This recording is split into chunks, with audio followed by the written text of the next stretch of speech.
is good, everybody? Welcome back to the BlitzCity Podcast. I'm your host, Kobe Orr, and today we are going to be breaking down what is arguably the biggest test for the Jackson State Tigers this season versus Texas State. The Bobcats, it's going down this Saturday in San Marcos, so this is nothing but a scouting report to get y'all ready and to know what to expect going into this weekend. So we're going to be breaking down Texas State as a whole, talking about their averages, some of the key players on their squad, offensively and defensively, and how they've been doing so far this season.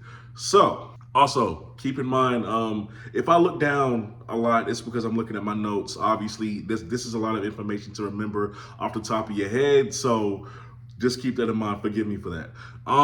So let's start with them overall as a team. See, Texas State, offensively, they're averaging 27 points a game. Passing-wise, they're averaging 254 yards a game. That's not bad. 27 points a game, 254 yards to the air. That's not bad at all through 2 weeks. Here's the thing, though. Last week, Jackson State struggled to get Southern off the field on third downs. Luckily for you, Texas State on third down conversions this season, so far through 2 weeks, they have only been able to stay on the field 29% of the time. The crazy thing about that statistic is if they don't get it, on fourth down conversions through 2 weeks, they have gotten it 83% of the time. So if it's fourth and goal, or if it's a fourth down where they feel like they should go for it, 83% of the time this season against Baylor and UTSA, it has worked out in their favor. Now, when you look at players to look out for, we have to start with their QB1. TJ Finley is monstrous. He is 6'7", 246 pounds. Yes, you heard me right. 6'7", 246 pounds. You see, TJ Finley has a huge arm. As a matter of fact, there isn't a throw that TJ Finley feels like he cannot make.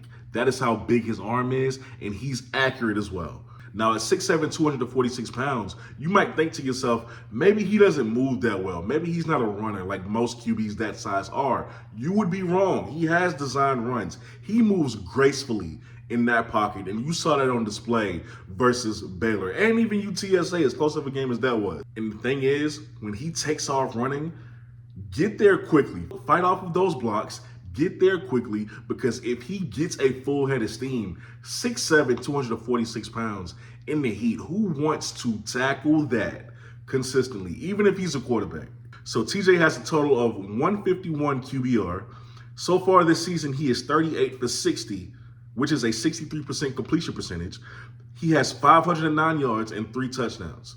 He's balling right now. But it's not just TJ Finley in his offense, of course. He has weapons, and his 3 top weapons at receiver is something y'all should be aware of. So first, we're going to start with Joey Hobart. Joey on the season has 7 catches, 111 yards, averages 15 yards a catch. Yes, 15 yards per catch. And he has a touchdown on the year. He's a transfer from Utah Tech. Before that, I think he was at Washington State. Now, Joey Hobart, you may have seen his catch that probably ended up going viral versus Baylor. It should have been a top 10 play. I don't know if it was or not, where he made a one-handed catch on the sideline. But make no mistake about it, Joey Hobart is extremely athletic. He can get up the field quickly.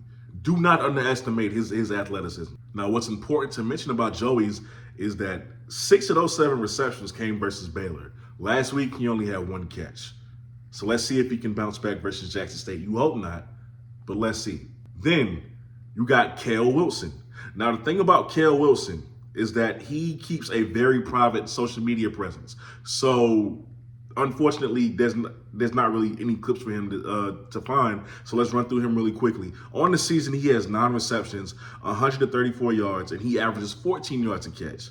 Joey averaged 15 yards a catch. Cole averages 14 yards per catch, okay? He is a guy who is a transfer from UIW.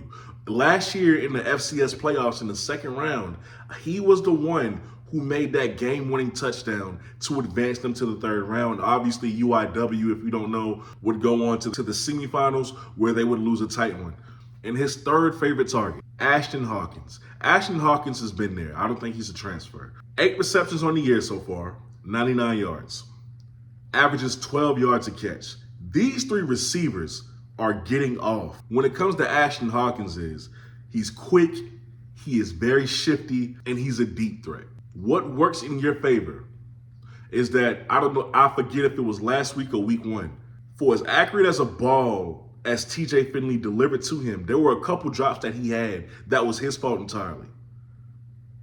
So maybe he continues that little streak of drops going into the first home game of the season versus Jackson State. Now let's look at them defensively.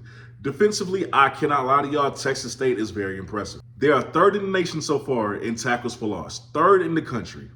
They are ninth in the country in sacks. They had 4 sacks per game. That's their average right now. They had 4 sacks versus Baylor, 5 sacks last week versus UTSA in that close loss, which is, a rivalry game for them. Last year, as a defense, they averaged only giving up 18 points per game at their house. And there's 2 people in particular who are standing out to them for them defensively. Number 1, their defensive end, Ben Bell. Number 2 is their safety, Sean Holton. So let's start with the defensive end. Ben Bell is a great disruptor. First of all, he's massive. He's a massive individual, okay? But last week, he had 2 sacks and 6 tackles for loss. 2 sacks, 6 tackles for loss. Versus Baylor, Power 5 opponent. He didn't really fill up stat-wise, but Ben was at the quarterback a lot that game. He got so much pressures on the quarterback. So you got to look for that matchup because I don't know which tackle it is for Jackson State, but week 0 versus South Carolina State, Patrick Garbault got 2 sacks. Last week, I think that same guy gave up 1 sack. So you gotta kind of look out for that matchup, and you have to scheme for Ben Bell because he's coming and he's having a good season so far. Now there's safety. He's another UIW transfer. They hit the portal heavy. Texas State hit the portal heavy, just like you guys did. This dude is something you need to watch out for. Why? So far this season, he has 3 takeaways. 3 takeaways.